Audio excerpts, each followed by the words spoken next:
Hello everyone, कैसे हैं आप सभी। अड्डा 24/7 के ऑफिशियल यूट्यूब चैनल में आप सभी का स्वागत है। एंड जितने भी कैंडिडेट्स हमारे साथ में कनेक्ट हो गए हैं भाई, सभी को गुड इवनिंग।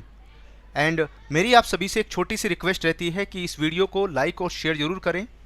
शेयर करते चले जाएं अपने फ्रेंड्स के साथ में, जो भी अब की बार JIB 2021 में यहाँ पर टारगेट कर रहा है कि मई 2021 में हमारा जो एग्ज़ाम होगा JIB का, उसमें principle and practices of banking की अगर अभी से प्रिपरेशन करते हैं तो किसी भी तरह के क्वेश्चंस एग्जाम में आ जाएं, आप आराम से उनको अटेम्प्ट कर लेंगे। तो ये जो क्लासेस अब स्टार्ट हुई हैं, ये JIB में जो एग्ज़ाम होने वाला है मई 2021 में, उसको टारगेट करते हुए स्टार्ट की गई हैं। ओके, अब डेली जो आपको क्लासेस हैं वो 7 PM पर मिलेंगी and that will be related to JIB। और ये क्लास नंबर 1 है। हम आज वेरी इंपॉर्टेंट क्वेश्चन डिस्कस करेंगे किसके, मॉड्यूल ए के। जो यहाँ पर principle and practices of banking में मॉड्यूल ए है, वहाँ से किस तरह के क्वेश्चंस एग्जाम में आते हैं, है ना। और यहाँ पर कुछ इजी लेवल के, कुछ टफ लेवल के क्वेश्चंस हम लोग डिस्कस करते हुए चलेंगे। चलो बढ़ते हैं हम लोग आगे। अगर आपकी बार आप मई 2021 में टारगेट कर रहे हैं कि आपका एग्ज़ाम फर्स्ट अटैम्प्ट या सिंगल अटैम्प्ट में यहाँ पर क्लियर हो जाए, तो मैं आपको बता देता हूँ यहाँ पर आपके लिए एक बिल्कुल नया बैच लॉन्च किया गया है, सो दैट आप लोग मई 2021 में अपना जो एग्ज़ाम है वो फर्स्ट अटैम्प्ट सिंगल अटैम्प्ट में क्लियर कर लें। इस बैच में आपको तीनों सब्जेक्ट की प्रिपरेशन कराई जाएगी। Principle and practices of banking, accounts और लीगल, तीनों पेपर की तैयारी होगी। और यहाँ पर ये बैच 4 जनवरी से स्टार्ट होने वाला है। और इसमें आपको यहाँ पर 180 आवर्स की live classes, topic wise practice questions मिलने वाले हैं, 61 ई बुक्स मिलेंगी। इसका लिंक आपको इस वीडियो के डिस्क्रिप्शन में मिल जाएगा, जिसके ऊपर क्लिक करके आप डायरेक्टली ज्वाइन कर सकते हैं। ये सारे बेनिफिट लेने के लिए और 73% तक का डिस्काउंट पाने के लिए कूपन कोड यूज़ करें Y195। चलिए बढ़ते हैं हम लोग आगे और क्वेश्चंस का सिलसिला स्टार्ट करते हैं। ये रहा पहला क्वेश्चन, फर्स्ट क्वेश्चन आपके सामने स्क्रीन पर। आज मैं जो सारे क्वेश्चन आपको कराने वाला हूँ, these are related to module A. ये सारे क्वेश्चन किससे रिलेटेड हैं, मॉड्यूल ए से रिलेटेड सभी क्वेश्चन हैं। तो पहला क्वेश्चन, फर्स्ट क्वेश्चन आपके सामने स्क्रीन पर है, financial market has 4 major segments, namely. Option number A money market, forex market, capital market and डेप्ट मार्केट। ऑप्शन नंबर बी कहता है money market, forex market, capital market, international market. Option number C की बात करें, money market, forex market, oil market, debt market. Option number D की बात करें, money market, rupees market, capital market, debt market या none of the above. What is the correct answer of this question. जितने भी candidates हमारे साथ में connect हो गए हैं सभी को गुड इवनिंग। बस छोटी सी रिक्वेस्ट रहती है आप सभी से, बस शेयर कर दो इसको सभी के साथ में, सो दैट ये जो सेशन है, ये क्वेश्चन सभी के पास पहुंचे और एग्जाम में इसका डायरेक्टली बेनिफिट देखने को मिले। तो यहां पर अगर हम लोग बात करें, इस क्वेश्चन का जो करेक्ट आंसर है that will be option number ए। जो फाइनेंशियल मार्केट है उसको 4 मेजर सेगमेंट में डिवाइड किया गया है। 1 segment is money market, forex market, capital market and debt market. In 4 parts में इसको डिवाइड किया गया है। चलिए बढ़ते हैं हम लोग आगे क्वेश्चन नंबर 2 की तरफ। ये रहा क्वेश्चन नंबर 2 आपके सामने स्क्रीन पर, who manage government debts in India. अगर हम लोग बात करें गवर्नमेंट के जो डेब्ट्स होते हैं उसको कौन मैनेज करता है। ऑप्शन नंबर ए कहता है कि जो securities exchange board of India है वो इसको मैनेज करता है। ऑप्शन नंबर बी कहता है कि यहाँ पर जो फाइनेंस मिनिस्ट्री है वो इसको मैनेज करती है। ऑप्शन नंबर सी कहता है कि रिजर्व बैंक ऑफ इंडिया इसको मैनेज करता है। और यहाँ पर अगर हम ऑप्शन नंबर डी की बात करें, बैंक्स मैनेज करता है। और ऑप्शन नंबर ई कहता है none of the above. What is the correct answer of this question. इस क्वेश्चन का करेक्ट आंसर क्या है ना। सुमित कोई बात नहीं, मई 2021 में आप डेफिनेटली यहाँ पर अपना एग्जाम क्रैक कर पाओगे, पास कर पाओगे, और वो भी अच्छे नंबर से, अगर आप हमारे साथ में कंटिन्यू कनेक्ट रहेंगे। ठीक है, अगर आप लगातार अपने एग्जाम तक तैयारी करते हैं हमारे साथ में तो डेफिनेटली आपको भी सक्सेस मिलेंगी। ओके, तो चलिए बढ़ते हैं हम लोग आगे। और यहाँ पर अगर हम लोग बात करें, इस क्वेश्चन का जो करेक्ट आंसर है that will be option number C. जो रिजर्व बैंक ऑफ इंडिया है, RBI, यहाँ पर जो गवर्नमेंट के डेब्ट्स होते हैं उनको मैनेज करने का काम करता है। गवर्नमेंट को जब भी फंड बोरो करना होता है, उधारी लेनी होती है पब्लिक से, तो जितनी भी गवर्नमेंट सिक्योरिटीज इशू की जाती हैं वो रिजर्व बैंक ऑफ इंडिया के थ्रू की जाती हैं। और जब उनका रीपेमेंट करना होता है तो रीपेमेंट कितना इंटरेस्ट पे करना है, ये भी सब कौन, रिजर्व बैंक ऑफ इंडिया ही यहाँ पर मैनेज करता है। चलिए बढ़ते हैं हम लोग आगे क्वेश्चन नंबर 3 की ओर। ये रहा क्वेश्चन नंबर 3 आपके सामने स्क्रीन पर है। Depositories hold securities in the form of. अगर हम डिपॉजिटरीज की बात करें, डिपॉजिटरीज सिक्योरिटीज को किस फॉर्म में मेंटेन करके रखती हैं? ऑप्शन नंबर ए कहता है वो डीमैट फॉर्म में होती हैं। ऑप्शन नंबर बी कहता है कि वो फिजिकल फॉर्म में होती हैं। ऑप्शन नंबर सी कहता है बोथ ए एंड बी। और ऑप्शन नंबर डी कहता है none of the above. What is the correct answer of this question? इस क्वेश्चन का करेक्ट आंसर क्या है वो आपको मेरे साथ में शेयर करना है। तो भाई यहां पर अगर हम इस क्वेश्चन के करेक्ट आंसर की बात करें तो जितनी भी डिपॉजिटरीज हैं, इंडिया में 2 डिपॉजिटरी हैं, इंडिया में 2 डिपॉजिटरी हैं। वन इज NSDL और जो सेकंड डिपॉजिटरी का नाम है उसका नाम है CDSL, national securities depository limited, और ये है सेंट्रल डिपॉजिटरी सर्विस लिमिटेड। ये 2 डिपॉजिटरी हैं इंडिया के अंदर। डीमैट अकाउंट यही इशू करती हैं, जो डीमैट नंबर इशू होता है यही 2 डिपॉजिटरी इशू करती हैं, इनको डिपॉजिटरीज कहते हैं। और जो डीमैट अकाउंट ओपन कराने का जो काम है वो आगे इनके एजेंट करते हैं, जिसे बोलते हैं DP, depository participant. Depository participant कोई भी हो सकता है, कोई बैंक हो सकता है, कोई फाइनेंशियल इंस्टीट्यूशन हो सकता है, कोई कंपनी, कोई फर्म, इंडिविजुअल, है ना, कोई भी यहाँ पर डिपॉजिटरी पार्टिसिपेंट बन सकता है। लेकिन डिपॉजिटरी 2 ही हैं, NSDL और CDSL। तो आपसे पूछा गया है कि ये जो NSDL और CDSL हैं ये सिक्योरिटीज को किस फॉर्म में मेंटेन करती हैं? तो करेक्ट आंसर हो जाएगा डीमैट, है ना। इसे बोलते हैं डीमैटेरियलाइजेशन। क्या बोलते हैं इसको? डीमैटेरियलाइजेशन के नाम से जाना जाता है। चलो बढ़ते हैं हम लोग आगे क्वेश्चन नंबर 4 की तरफ। और ये रहा क्वेश्चन नंबर 4 आपके सामने स्क्रीन पर। Cash reserve ratio is the deposit to be held by banks with RBI। अगर हम यहां पर CRR की बात करें, कैश रिजर्व रेशियो की बात करें, जो कैश रिजर्व रेशियो है वो डिपॉजिट करना होता है, बैंक्स उसको डिपॉजिट करते हैं किसके साथ में? रिजर्व बैंक ऑफ इंडिया के साथ में। तो ये किस तरह का डिपॉजिट है? ऑप्शन नंबर ए वॉलेंट्री है। ऑप्शन नंबर बी कहता है कि it is mandatory. Option number C कहता है on the description of the bank, bank की अपनी मर्जी के ऊपर डिपेंड करता है। और ऑप्शन नंबर डी कहता है none of the above. What is the correct answer of this question? इस क्वेश्चन का करेक्ट आंसर क्या है? तो भाई यहां पर अगर हम लोग बात करें इस क्वेश्चन का जो करेक्ट आंसर है that is option number B. यहां पर मैंडेटरी होता है, it is mandatory. CRR maintain करना ही करना है। और यहां से CRR का जो क्वेश्चन आपके एग्जाम में आया था वो पूछा गया था कि अगर कोई बैंक CRR मेंटेन नहीं करता RBI के साथ में तो उस केस में उस बैंक के ऊपर कितनी पेनल्टी चार्ज की जाएगी। तो ध्यान रखना, अगर CRR 1 दिन के लिए मेंटेन नहीं की जाती तो पेनल्टी चार्ज होती है 3% प्लस बैंक रेट इक्वल। उसके बाद में अगर सेकंड डे भी मेंटेन ना की जाए तो पेनल्टी चार्ज की जाएगी 5 रेट प्लस बैंक रेट के इक्वल। और अगर थर्ड डे, तीसरे दिन भी मेंटेन नहीं करते तो उस केस में लीगल एक्शन लिया जाता है। तो यहीं से आपके एग्जाम में PPP में एक क्वेश्चन पूछा गया था। तो आपको इस तरीके से जो कॉन्सेप्ट है उन्हें सीखने हैं, समझने हैं। अगर आप इस तरीके से जो कॉन्सेप्ट है वो सीखते हैं, समझते हैं, डेफिनेटली आपको एग्जाम में यहां पर अच्छे मार्क्स मिलेंगे। चलिए बढ़ते हैं हम लोग आगे क्वेश्चन नंबर 5 की तरफ। और ये रहा क्वेश्चन नंबर 5 आपके सामने स्क्रीन पर। The provide clearing house facilities for netting of payments and securities delivery. वो किसके थ्रू होती है? ऑप्शन नंबर ए कहता है ये प्राइमरी डीलर्स का काम होता है। ऑप्शन नंबर बी कहता है ये स्टॉक एक्सचेंजेस काम करती हैं। Option number C depositories. और ऑप्शन नंबर डी कहता है securities and exchange board of India. What is the correct answer of this question? इस क्वेश्चन का करेक्ट आंसर क्या है वो आपको मेरे साथ में शेयर करना है। और अगर आप सभी को क्वेश्चंस अच्छे लग रहे हैं तो यहां पर वीडियो में लाइक बटन के ऊपर क्लिक जरूर करें, लाइक बटन के ऊपर जरूर हिट करें। ओके तो यहां पर अगर हम लोग करेक्ट आंसर की बात करते हैं तो करेक्ट आंसर हो जाएगा स्टॉक एक्सचेंज। जो स्टॉक एक्सचेंज है वो बायर्स एंड सेलर को मिलने का, है ना, मीटअप करने का एक प्लेटफॉर्म अवेलेबल कराते हैं जहां पर बायर और सेलर आकर मिलते हैं।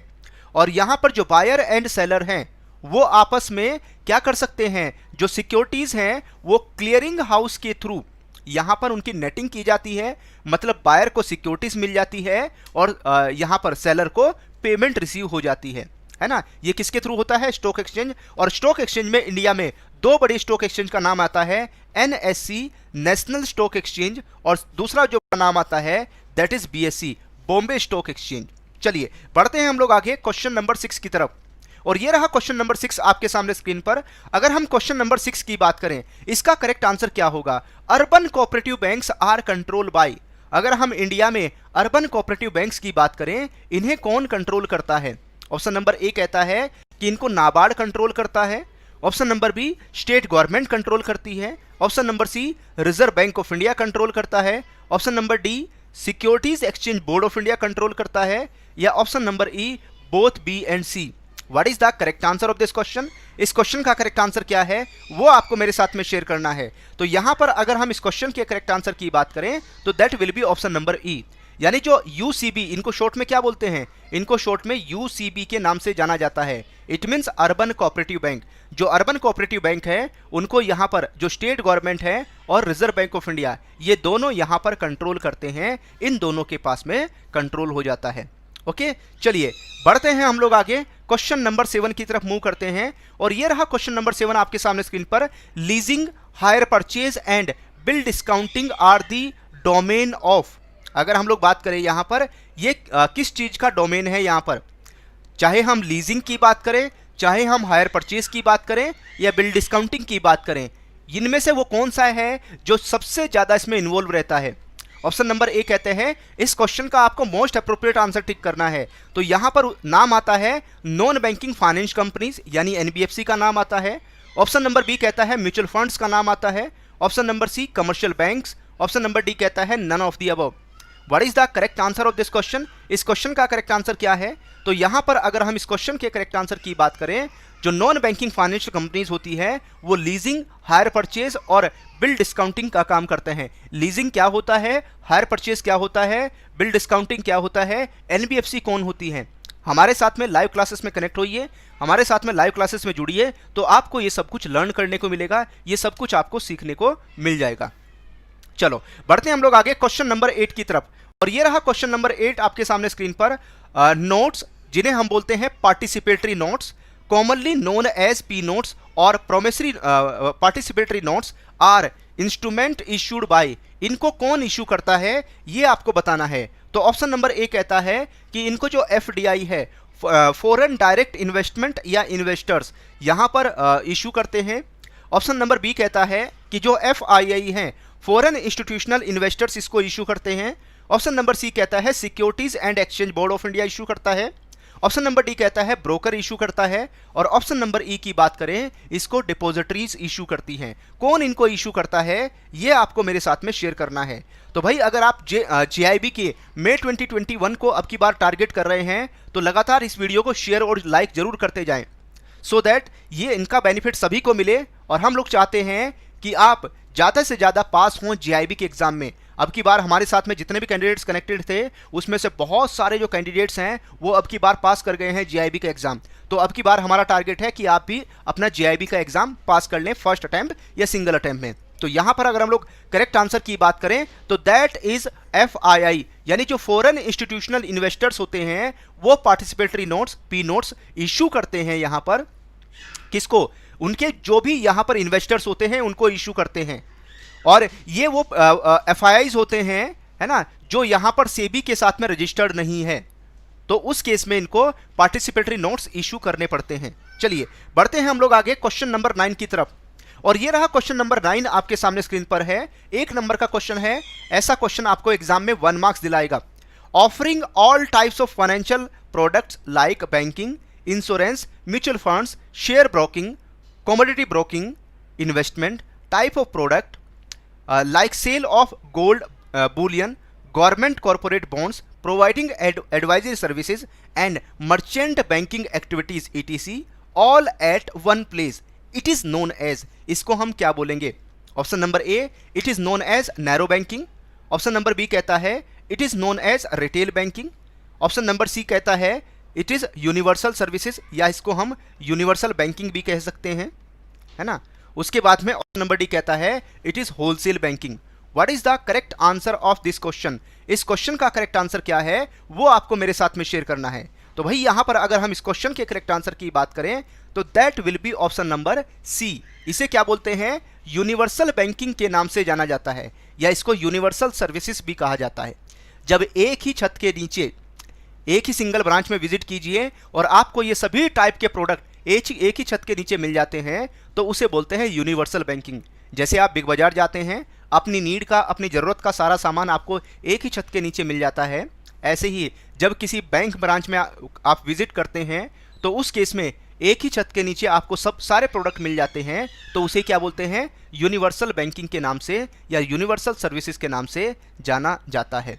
चलो नेक्स्ट मूव करते हैं क्वेश्चन नंबर 10, और ये रहा question number 10। A negotiable certificate issued by a US bank representing a specified number of shares और one share in a foreign stock that is traded on US exchange, it is known as, इसको किस नाम से जाना जाएगा? Option number ए, इसे ADR कहते हैं। ऑप्शन नंबर बी, इसे जीडीआर कहते हैं। ऑप्शन नंबर सी, इसे आईडीआर कहते हैं। और ऑप्शन नंबर डी की बात करें, यह डिपॉजिटरी रिसिप्ट के नाम से जाना जाता है। तो क्वेश्चन नंबर 10 का आपको मेरे साथ में करेक्ट आंसर शेयर करना है। इस क्वेश्चन का करेक्ट आंसर क्या है? तो ध्यान रखना यहां पर, जब कोई इंडियन कंपनी यूएस की स्टॉक एक्सचेंज में या यूएस की मार्केट में यहां पर अपनी कोई सिक्योरिटीज, अपनी जो इक्विटी शेयर्स हैं उनको इशू करना चाहते हैं, तो डायरेक्टली इशू नहीं कर सकते। उसमें क्या करना होगा, यहां पर उसको कुछ सिक्योरिटीज में कन्वर्ट कराना होगा, है ना, जो यहां पर इक्विटी को रिप्रेजेंट करेगा। तो that will be known as ADR. क्या बोलते हैं उसको? अमेरिकन डिपॉजिटरी रिसिप्ट कहते हैं। एडीआर क्या है? American depository receipt. ये अमेरिकन मार्केट में इशू करती है कौन? Indian companies. GDR global depository receipt, है ना, अमेरिका को छोड़कर और कोई मार्केट है, यूरोप की कोई कंट्री है वहां पर, है ना, या अदर कोई कंट्री है तो वहां पर जीडीआर इशू किया जाता है। अगर कोई फॉरेन कंपनी है, अगर वो इंडिया में अपनी सिक्योरिटीज इशू करना चाहती है तो वो इशू करेगी आईडीआर, इंडियन डिपॉजिटरी रिसिप्ट के नाम से इसको जाना जाता है। तो जल्दी से मेरे साथ में अपना स्कोर शेयर कर दो। इन 10 क्वेश्चन को अटेम्प्ट करने के बाद में आज आपने कितना स्कोर किया है, फटाफट मेरे साथ में शेयर करते चले जाइए। और मैं आपको बता रहा हूं यहां पर आप सभी के लिए 4 जैन से 4 जनवरी से एक बैच स्टार्ट होने वाला है, जिसमें आप तीनों पेपर की तैयारी कर सकते हैं। Principle and practices of banking, accounts और लीगल, इन तीनों की तैयारी कर सकते हैं। 4 जनवरी से बैच स्टार्ट होगा। और ध्यान रखिएगा, अगर आप जेआईबी या सीआईबी की प्रिपरेशन कर रहे हैं तो समय रहते अपनी प्रिपरेशन स्टार्ट कर दें, है ना। एग्जाम डेट का बिल्कुल भी वेट ना करें कि हम रजिस्ट्रेशन होगा, एग्जाम डेट हमारे सामने आएंगी तब हम प्रिपरेशन स्टार्ट करेंगे, ऐसा बिल्कुल ना सोचें, क्योंकि जेआईबी और सीआईबी के एग्जाम अब आसान नहीं रहे, इजी नहीं है। तो यहां पर आपको समय रहते प्रिपरेशन करनी होगी। इसीलिए आप सभी की डिमांड पर 4 जनवरी से 4 जैन से यहां पर लाइव क्लासेस स्टार्ट होने जा रही हैं, principle and practices of banking, accounts और लीगल की, जिसमें आपको 180 आवर्स की live classes, topic wise question और 61 ई बुक्स मिलेंगी तीनों पेपर की। तो ये सब कुछ लेने के लिए और यहाँ पर इसमें 73% का डिस्काउंट पाने के लिए, ये सारे बेनिफिट लेने के लिए और 73% का डिस्काउंट पाने के लिए कूपन कोड यूज करें Y195। तो इस बैच का लिंक आपको इस वीडियो के डिस्क्रिप्शन में और कमेंट में मिल जाएगा। मैं आपके साथ में शेयर भी कर देता हूं कि एनरोलमेंट का प्रोसेस क्या रहने वाला है, किस तरीके से आप एनरोलमेंट करेंगे वो जान लीजिए। तो सबसे पहले आपको क्या करना होगा, अपने ब्राउजर में टाइप करें adda247.com। जैसे ही आप टाइप करेंगे, बैंकिंग के ऊपर क्लिक करने के बाद में जब आप कोर्सेस में आएंगे, सबसे टॉप पर देखिए यहां पर है JAIIB, इसके ऊपर आपको क्लिक करना है। जैसे ही आप इसके ऊपर क्लिक करेंगे तो सबसे लास्ट में देखिए JIB टारगेट बैच मई 2021, जिसमें ऑल सब्जेक्ट, तीनों सब्जेक्ट की प्रिपरेशन आप कर सकते हैं। और यहां पर बहुत जल्दी ये क्लासेस स्टार्ट होने वाली हैं। मैं चाहता हूं आपकी एक भी क्लास मिस ना हो, लेक्चर नंबर 1 से आप सभी क्लासेस अटेंड कर सकें। ओके, इसके लिए आपको क्या करना होगा, इसमें एनरोलमेंट कराने के लिए सबसे पहले तो भाई आपको डिस्काउंट चाहिए, है ना, कम से कम प्राइस में यहाँ पर अच्छी से अच्छी क्लासेस आपको मिल जाएं और सब कुछ मिल जाए जिससे आप एग्जाम क्लियर कर लें। और इस बैच में आपको आपके एग्जाम तक वैलिडिटी प्रोवाइड की जाएगी। 10,499 का ये कंप्लीट बैच है। तो अगर यहाँ पर आप कूपन कोड Y195 का यूज करते हैं तो आपको अच्छा खासा इसमें डिस्काउंट मिल जाएगा, है ना। तो यहाँ पर आपको क्या करना होगा, कूपन कोड Y195 टाइप करें और अप्लाई के ऊपर क्लिक कर दें। जैसे ही आप अप्लाई के ऊपर क्लिक करेंगे, कूपन Y195 की वजह से आपको डिस्काउंट मिल जाएगा 7,559 रुपीज़ का, 4,500 का एक डिस्काउंट और होगा। तो ये 15,000 रुपये का कंप्लीट बैच आपको 2,939, 2,939 रुपये में ये आज आपको मिल जाएगा। और ये ऑफर आज के लिए है, कल ये ऑफर आपको मिलेगा या नहीं मिलेगा, डिस्काउंट कम भी हो सकता है कल। तो जितनी जल्दी एनरोलमेंट कर लेंगे उतने मिनिमम प्राइस में, कम प्राइस में ये आपको मिल जाएगा। और अगर आपका अब की बार JIB क्वालिफाई हो गया है, आप JIB पास कर गए हैं और अब आप CIB की तैयारी करना चाहते हैं, तो इसके लिए सेकंड लाइन में 5th नंबर पे आप CIB के ऊपर क्लिक करें। जैसे आप CIB के ऊपर क्लिक करेंगे तो यहाँ पर CIB का टारगेट बैच है जो जून 2021 के लिए है, क्योंकि अब जो CIB का एग्जाम है वो जून 2021 में होगा। तो इसमें आप तीनों पेपर की तैयारी कर सकते हैं, ABM, BFM and retail banking की। और यहाँ पर इस बैच में लिमिटेड सीट्स हैं हमारे पास में। तो ये 10,999 रुपीज़ का बैच है। इसमें भी मैं आपके साथ में ऑफर शेयर कर रहा हूँ। अगर आप है ना इस ऑफर का फ़ायदा उठाने वाले हैं तो इस प्रोसेस को फॉलो करें, है ना। इसके लिए सबसे पहले अपनी ईमेल आईडी, उसके बाद में अपना जो कूपन कोड है Y195, इसको यहाँ पर आप टाइप करें। टाइप करने के बाद में अप्लाई के ऊपर क्लिक करें। जैसे आप अप्लाई के ऊपर क्लिक करेंगे 7,919 रुपीज़ का आपको डिस्काउंट मिल जाएगा इस बैच में। और ये 16,000 रुपये का बैच 3,079 रुपीज़ में आज आपको मिल जाएगा, है ना। ये ऑफ़र आज के लिए है, कल ये ऑफ़र मिलेगा नहीं मिलेगा इसकी कोई गारंटी नहीं है। ऑफ़र कल की डेट में चेंज हो सकता है, तो आप इसको आज ही कैश करा लें, ठीक है। इसका फ़ायदा आज ही उठा लें। और यहाँ पर आपको इस CIB के बैच में हम मॉक टेस्ट भी प्रोवाइड कर रहे हैं, सो दैट आप प्रैक्टिस कर सकें। और जैसे ही आप एनरोलमेंट करेंगे मॉक टेस्ट तुरंत आपके अकाउंट में क्रेडिट हो जाएंगे। और mock test complete mock test है, एक मॉक टेस्ट में पूरे 100 क्वेश्चंस आपसे पूछे जाएंगे। और आने वाले जो लेक्चर्स होंगे उसमें हम बिल्कुल आपके साथ में शेयर करेंगे कि CIB के जो एग्ज़ाम है आप कैसे पास कर सकते हैं, क्या स्ट्रेटजी यूज़ करें, कैसे तैयारी करें। लाइव क्लासेस में भी हम एक एक कॉन्सेप्ट को, एक एक केस स्टडी को आपके साथ में डिस्कस करेंगे कि किस तरीके से आपको क्वेश्चंस को अटेम्प्ट करना है। और दूसरी सबसे बड़ी बात होती है टाइम मैनेजमेंट की, क्योंकि केस स्टडीज़ को सोल्व करने में काफ़ी टाइम कंज्यूम होता है। तो उस केस में एग्जाम में आपके पास में लिमिटेड टाइम होता है, उस लिमिटेड टाइम को कैसे आप मैनेज करें सो दैट एग्जाम में पास हो सकें, ये हम आपके साथ में लगातार शेयर करेंगे इन लाइव क्लासेस में। तो हमारे साथ में लगातार जुड़े रहिए, हमारे साथ में लगातार बने रहिए। हम आपको यहाँ पर चाहे JIB का एग्ज़ाम हो, चाहे CIB का एग्ज़ाम हो, उसको फर्स्ट अटैम्प्ट, सिंगल अटैम्प्ट में कैसे क्लियर करें, यहाँ पर हम आपकी हेल्प लगातार करते जाएंगे। तो thank you all of you, happy learning, जय हिंद।